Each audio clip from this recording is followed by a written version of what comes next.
Hello বন্ধুরা, welcome to simple cooking with মৌমিতার রান্না করার সবাইকে স্বাগত। আজ আমি বানাবো বড়ি দিয়ে পেঁয়াজ পোস্ত। তো এটা খুব সিম্পল একটা রেসিপি আর খেতে খুব অনবদ্য লাগে। তো প্রথমে আমি দুটো পেঁয়াজ দেখতেই পাচ্ছ কেটে নিয়েছি, আর এক বাটির মতো বড়ি নিয়ে নিয়েছি, পোস্তটা বেটে রেখেছি, আর এদিকে একটা কাঁচা লঙ্কা চিড়ে দিয়েছি।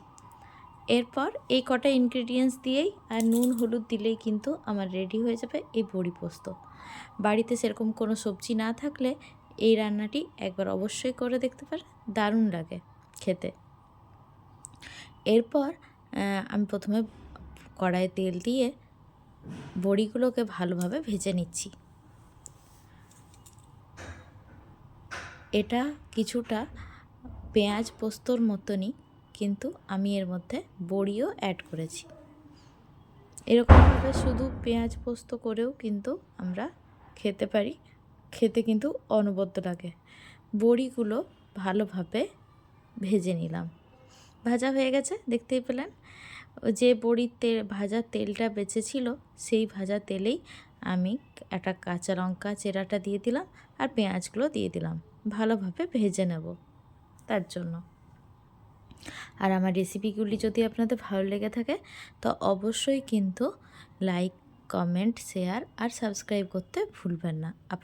আপনাদের প্রত্যেকটি কমেন্ট আমাকে অনেক অনুপ্রেরণা আর উৎসাহ যোগায় নতুন নতুন ভিডিও আপলোড করার জন্য। আর আমি খুবই দুঃখিত, আমি এখন রেগুলার ভিডিও আপলোড করতে পারছি না, মাঝে মাঝে ভিডিও দিচ্ছি, এজন্য আমি আপনাদের কাছে ক্ষমা প্রার্থী। আমার রেসিপিগুলি খুব ছোট ছোট হয়, ভিডিওগুলো একটুকুনো স্কিপ না করে পুরো ভিডিওটা দেখার অনুরোধ রইল আপনাদের কাছে। তো দেখতেই পেলেন পেঁয়াজগুলো ভালোভাবে ভেজে নিলাম, নুন আর হলুদও দিয়ে দিয়েছি। এরপর পোস্ত বাটাটা দিয়ে দিলাম। পেঁয়াজ বেশি ভাজার দরকার নেই, একদম লাল লাল করে ভাজার দরকার নেই, পেঁয়াজ একটু নরম হয়ে এলেই কিন্তু পোস্তটা আমি দিয়ে দিলাম। এরপর পোস্তর মধ্যে ওই পোস্ত বাটি ধোয়া জলটা দিয়ে দিলাম। এরপর ভালোভাবে একটু ফুটিয়ে নিলেই আর রেডি হয়ে যাবে আমাদের বড়ি পোস্ত। যখন ফুটে আসবে তারপর আমি কিন্তু দিয়ে দেবো বড়িগুলো ভেজে রাখা।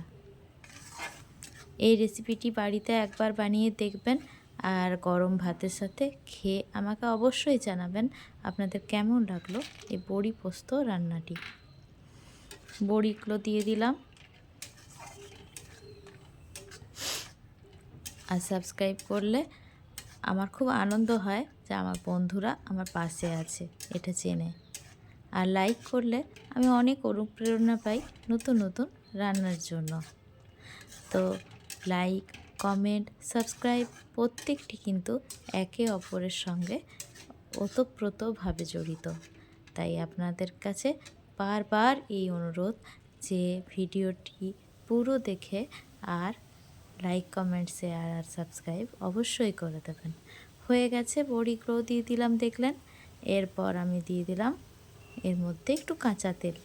পোস্তর মধ্যে একটু কাঁচা তেল দিলে কিন্তু খুব ভালো লাগে। আর আমি কিন্তু পোস্তর মধ্যে লঙ্কা বাটা দিইনি, যেহেতু এটা আমার বাচ্চারা খাবে। তো এরকমভাবে রেডি হয়ে গেল আমাদের বড়ি দিয়ে পেঁয়াজ পোস্ত। আজকের রেসিপিটি কেমন লাগলো অবশ্যই কিন্তু কমেন্টের মাধ্যমে আমাকে জানাবেন।